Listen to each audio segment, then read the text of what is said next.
कपड़े वॉश होने के बाद भी स्मेल आ रही है। प्रॉब्लम कपड़ों में नहीं, वॉशिंग मशीन में है।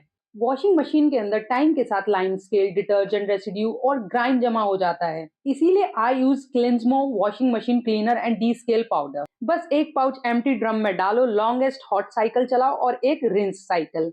Micro clean technology deep clean करती है, बैड स्मेल, स्टेन्स और बिल्डअप सब गायब। पैराबिन, अमोनिया, क्लोरीन कुछ भी नहीं। Safe for use, safe for machine, safe for planet.